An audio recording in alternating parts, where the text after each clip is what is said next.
जाती जातीमध्ये, धर्माधर्मामध्ये मी नेहमी सांगतो की उजव्या विचारसरणीचं काम काय असतं.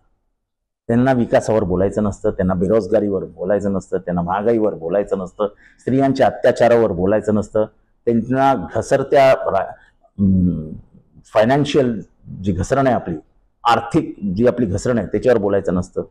ते कशावर बोलतात? ते नेहमी धर्मावर बोलतील, धर्मामध्ये भांडणं लावतील.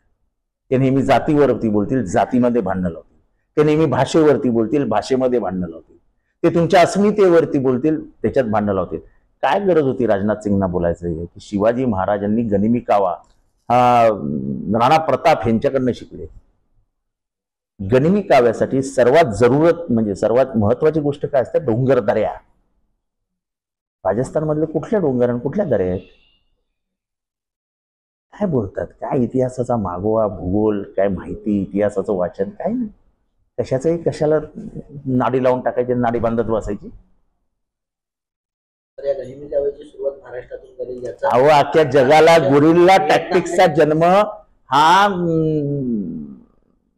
शिवाजी महाराजांच्या कडनं झाला. हे अख्ख्या जगामध्ये बोललं जातं. जगाच्या सगळ्या इतिहासाच्या जो पुस्तकामध्ये आहे की the birth of guerrilla tactics Shivaji Maharaj equation आहे. ते अमेरिकेला पराभूत केलं होतं. पराभूत म्हणजे अमेरिकेला पळता भुई थोडी करून ठेवली होती. असे गनिमी काव्य असतात. जेव्हा सैन्य आपलं छोटं असतं, तोकडं असतं, तेव्हा मोठ्या सैन्य हरवण्यासाठी जे काही राजकीय आपलं सैन्याला जे काही आदेश दिले जातात आणि जे काही रचलं जातं, आखणी केली जाते, व्यूहरचना केली जाते, त्याला गनिमी कावा म्हणतात. पण माळरानावरच्या लढेला काही गनिमी कावा नसतो. तिथं ना समुद्र, ना तिथे डोंगर, ना दर्या. राजस्थानात वाळवंटाचा खुला वाळवंट आहे, त्याच्यात समोरासमोर लढाई आहे.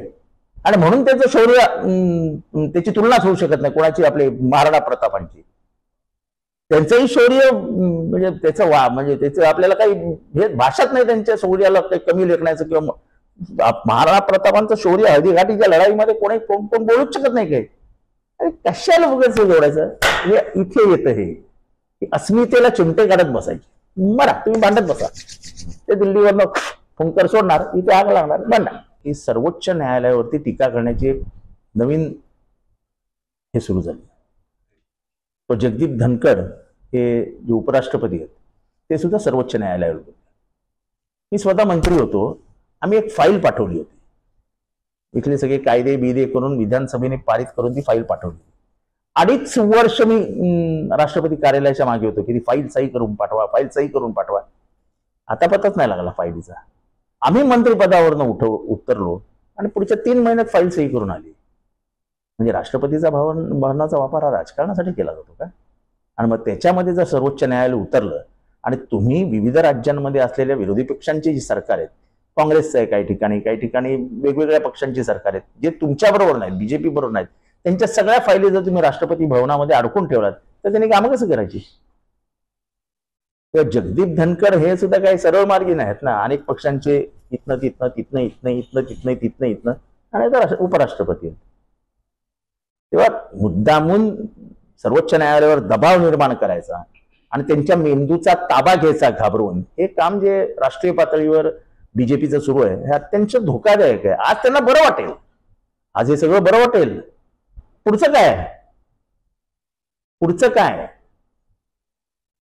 त्यांचा एक खासदार निशिकांत दुबे याने सांगितलं की ते संजीव खन्ना जे मुख्य न्यायाधीश आहेत ते धर्मामध्ये भांडणं लावतात. ते बोलण्याची हिंमत कशी दाखवता? मला आठवतं विधानसभेमध्ये जेव्हा आम्ही वाद घालत होतो, अर्बन ते नवीन बिल आहे ना, जनसुरक्षा कायदा, त्याच्यावरती बोलत असताना मी उदाहरणं दिली की हे सर्वोच्च न्यायालयावर टीका करतात, सर्वोच्च न्यायालय सगळ्या संस्थेवर टीका करतात, म्हणजे अर्बन नक्सल आहेत. म्हणजे जगदीप धनखड आणि निशिकांत दुबे अर्बन नक्सलाइट आहेत.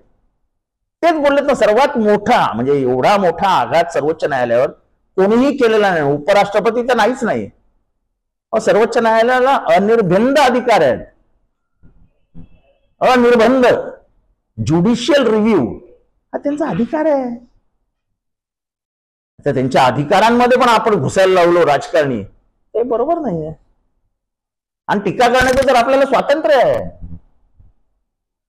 त्यांनाच अर्बन नक्सल म्हणणाऱ्यांनी आता उत्तर देव, हे अर्बन नक्सल आहेत का दोघं? जगदीप धनखड आणि कोणते निशिकांत दुबे राज्य सरकारमधले अनेक मंत्री आम्हाला सांगायचे, नाही नाही ते अर्बन नक्षल आहे, तुम्ही सर्वोच्च न्यायालयावर टीका करता, हे बरोबर नाहीये. त्याचं काय करायचं होतं? असं गोत्यात यायला होतं. आले ना गोत्यात. एवढी मोठी एका भारताच्या इतिहासात कुठल्याही उपराष्ट्रपतीने सर्वोच्च न्यायालय केली नाही यांनी. आता याचे उत्तर द्या की निशिकांत दुबे आणि जगदीप धनखड अर्बन नक्षल आहेत का नाही, तुमच्या व्याख्यात, तुमच्या परिभाषेत. नाही, प्रश्न असा आहे की अनधिकृत बांधकाम हे कोर्टाचे निर्देश आहेत आणि स्वतः त्या जैन मंदिराचे ट्रस्टी आता बोलायला लागले. आणि अनधिकृत बांधकामावर कारवाई करणं हा महापालिकेचा अधिकार आहे. त्याच्यात मराठी अधिकाऱ्यांवरती कारवाई करणं योग्यच नाही आहे. आणि मुद्दामून या शहरामध्ये हे सरकार स्वतःच्या हितासाठी जैन मराठी, हिंदी मराठी हा वाद वाढवत आहे. हे सरकार करत आहे. सरकार त्यांचं, महापालिका त्यांची, आयुक्त त्यांचं ऐकतो, सगळं त्यांचंच, आणि तरी कशाला बोंब करतात? एवढंच जर हाऊस आहे तर ज्यांनी कारवाई करण्याचे आदेश दिले ते आयुक्त आहेत, आयुक्तांना घालवा ना. धन्ना सेठ जैन लोक विरुद्ध गरीब फटक्या खिशाचा मराठी माणूस, अशी लढाई आहे. काय केलं मराठी माणूस? मराठी माणसाला संपवण्याचंच कारस्थान आहे सगळं. ते मंदिर कायदेशीर होतं, अधिकृत होतं, अनधिकृत होतं, याची वाच्यता करावी ना कोणीतरी. याची वाच्यता करा.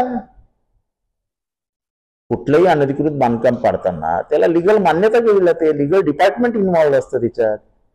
याची सगळ्याची चौकशी करा ना. मग एवढंच जर हाऊस आहे तुम्हाला तर हे काही नाही. हे स्थानिक स्वराज्य संस्थेच्या आधी हा जातीवाद पेटवला जाणार आणि हा मुद्दामून पेटवला जातोय. जैन विरुद्ध मराठी, हिंदी विरुद्ध मराठी. काय गरज होती हिंदी भाषा आणायची, मग मराठी समोर उभं करायची, मग मराठी विरुद्ध हिंदी वाद पेटवायचा? काय गरज होती?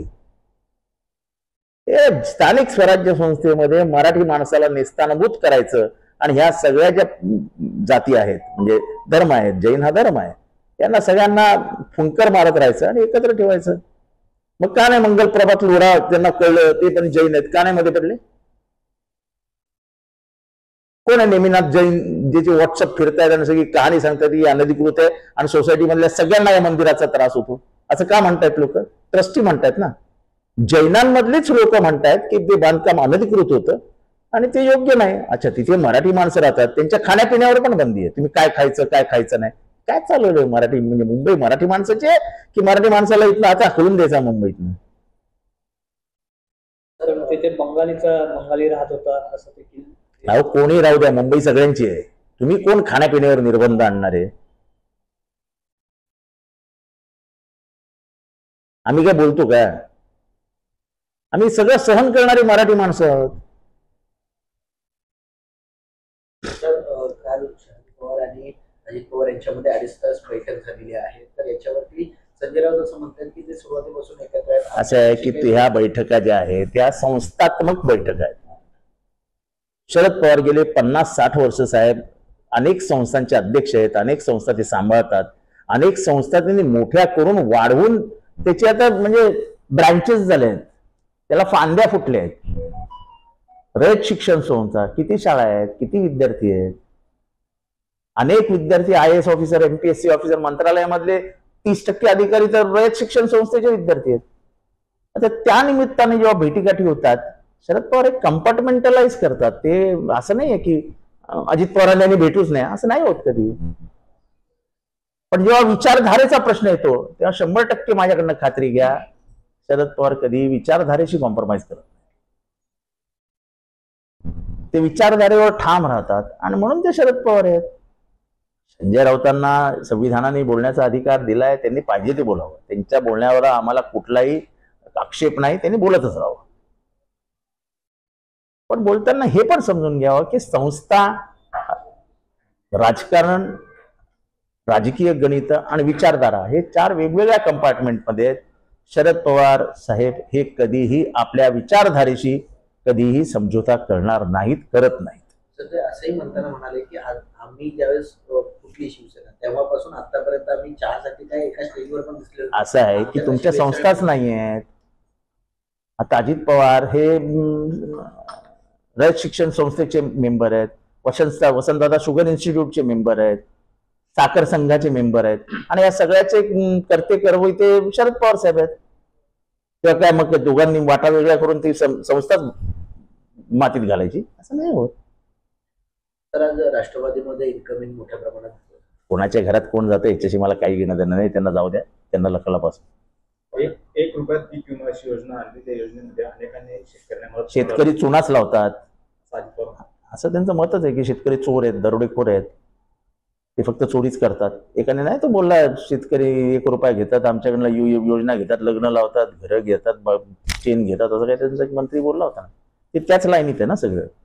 त्यांच्या दृष्टीने शेतकरी आहे. कोण शेतकरी?